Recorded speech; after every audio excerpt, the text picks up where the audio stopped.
Belgique. Donc je vais donner la parole peut-être au représentant du Luxembourg. Pour vraiment, je suis désolée, on est désolé, hein, vraiment. On s'est laissé déborder, c'est notre faute. Merci madame. Je suis chef de mission adjointe à l'ambassade du Luxembourg, donc je ne suis pas spécialiste en la matière, mais j'espère quand même pouvoir vous fournir les informations nécessaires et donc s'il en faut plus, vous pouvez toujours revenir vers moi et je tâcherai de vous fournir les informations nécessaires.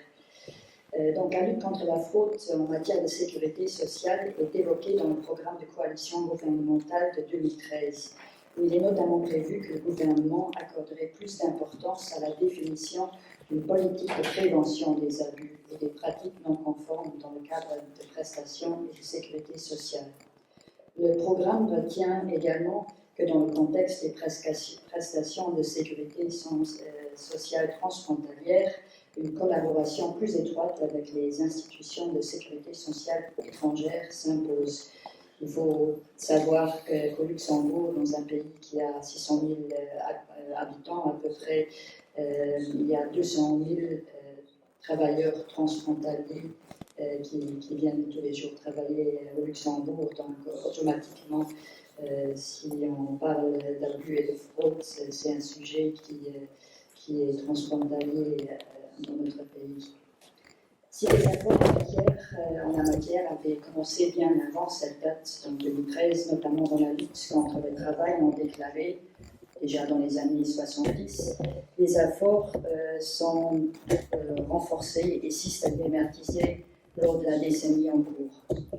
Une loi adoptée le 9 août 2018 a rajouté une disposition au Code de la sécurité sociale disant que les institutions de sécurité sociale détermineraient des règles de gouvernance à appliquer dans l'exécution de leur mission et envers les parties prenantes dans lesquelles la politique de lutte contre l'abus et la fraude jouerait un rôle central. Donc les différentes et principales institutions en matière de sécurité sociale, à partir de cette date, se sont ralliées à ces objectifs et ont entrepris différentes mesures pour s'y conformer. Par exemple, au sein de la Caisse nationale de santé, a été créé dès octobre 2015 un service de lutte contre les abus et la fraude. Il fait fonction de point de contact interne et externe avec les différents acteurs en la matière.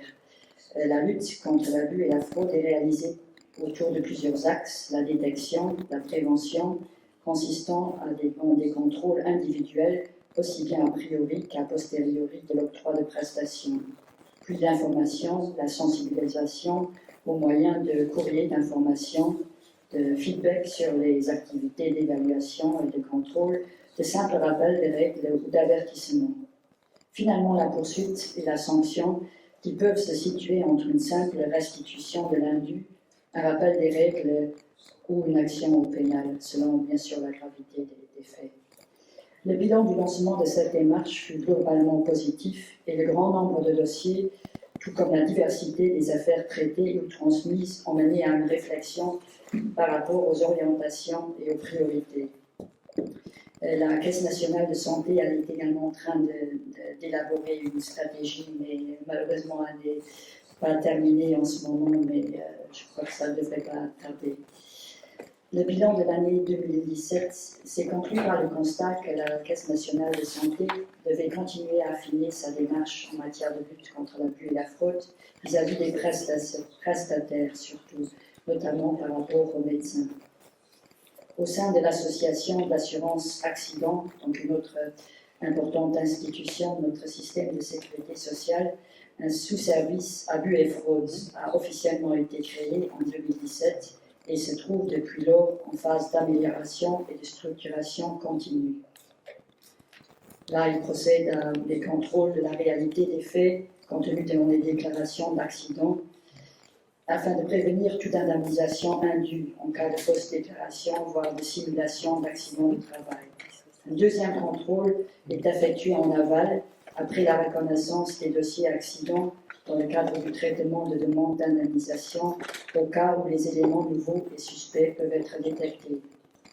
Le sous-service abus et fraude apporte également son soutien à l'administration du contrôle médical de la sécurité sociale dans le cadre de la détection des incapacités du travail non avérées, respectivement de diminution de la capacité de travail simulée par les assurés. Prévalidation d'un comité spécialement créé, plainte pénale simple ou avec constitution de partie civile sont déposées devant les juridictions répressives, respectivement des dénonciations faites des cas douteux au parquet, avec in fine le recouvrement à l'encontre de l'assuré des débours indus versés par l'assurance accident en cas de condamnation de celui-ci. Mais l'assurance accident a aussi mis en place d'autres actions pour lutter contre les abus et les fraudes sociales, a rédigé une stratégie en la matière avec un engagement de la direction, un dashboard et un plan d'action par le service qualité de l'association. Puis sensibilisation des gestionnaires de dossiers à la lutte contre les abus par le biais d'une formation disponible sur le site intranet de l'association.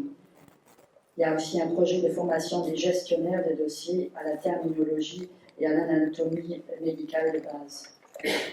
Le sous-service abus et fraude participe également activement à des conférences européennes et internationales en matière de coopération, en matière de lutte contre les abus et les fraudes. En outre, l'assurance accident s'engage de manière générale à prévenir toute tentative de fraude et de falsification de documents officiels en mettant en œuvre des recommandations proposées au niveau de l'Union européenne par la Commission administrative pour la coordination des systèmes de sécurité sociale.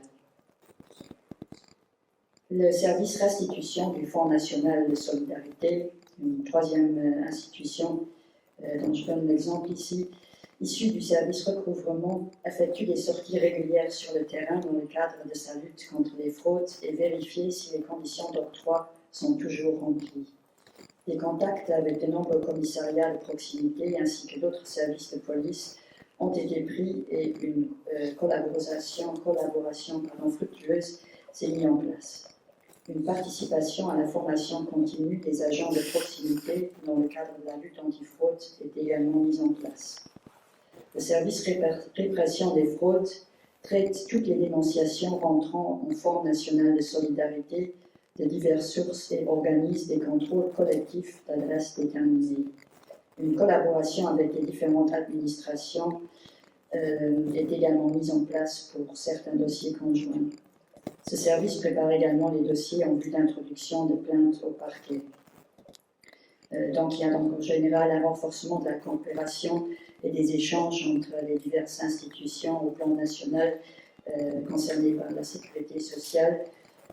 Par exemple, aussi depuis le début de l'année 2016, l'administration des douanes et des accises et l'inspection du travail et des mines se sont accordés de manière informelle à renforcer leur coopération, contribuant à l'élaboration d'un système de contrôle efficace et efficient ayant pour objectif d'intensifier les contrôles, notamment en matière de détachement de salariés. En juin 2018, ces deux administrations ont formalisé leur coopération structurée, organisée et ciblée moyennant la signature d'un accord de coopération ayant pour objectif d'intensifier encore davantage les contrôles en matière de détachement des salariés afin de pouvoir lutter encore plus efficacement contre le dumping social, de favoriser ainsi la concurrence loyale et de protéger en même temps les droits des salariés détachés. On va devoir conclure. On est vraiment très pris par le temps. Bon, fraude documentaire.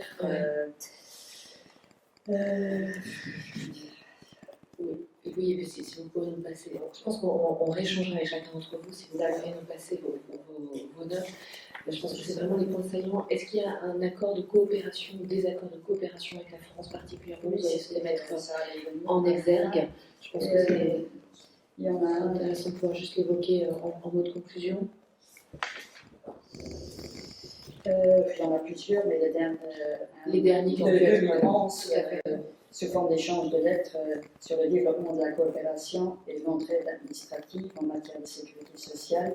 Il étend et modernise la coopération bilatérale, en particulier en vue de renforcer la lutte contre les fraudes, les erreurs et les abus dans le domaine de la sécurité sociale, en particulier dans le domaine du contrôle des incapacités de travail. Cet accord est entré en vigueur en 2014. Vous avez des accords en discussion sur les questions relatives à l'assurance chômage avec la France également? Oui. Et en 2018 a également été signé un accord sur une coopération administrative en matière de détachement de travailleurs et de prévention du travail non déclaré et faussement déclaré, qui organise une coopération renforcée entre les deux parties, en particulier l'inspection du travail et les mines et la direction générale du travail. Donc, je voulais dire que au-delà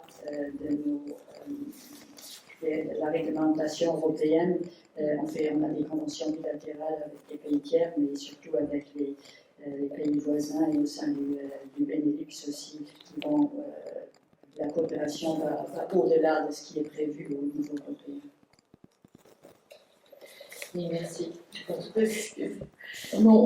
qu'on a dit tout à l'heure, on pourra, puisque vous êtes à Paris, dans le cadre de la poursuite de nos auditions, et quand on va rédiger notre rapport, on pourra vous demander de revenir à l'Assemblée, au Sénat, vous faire sur des questions précises, puisque vous allez nous laisser votre présentation, et que par ailleurs, elle est complètement prise en charge par le sténotypiste qui est là. Et on a aussi la vidéo. Donc on pourra revenir avec des questions pour chacun d'entre vous d'ailleurs. On pourra revenir soit à Londres ou à Bruxelles, soit dans vos ambassades respectives. Vos services respectifs, venez vous demander un certain nombre de questions, vous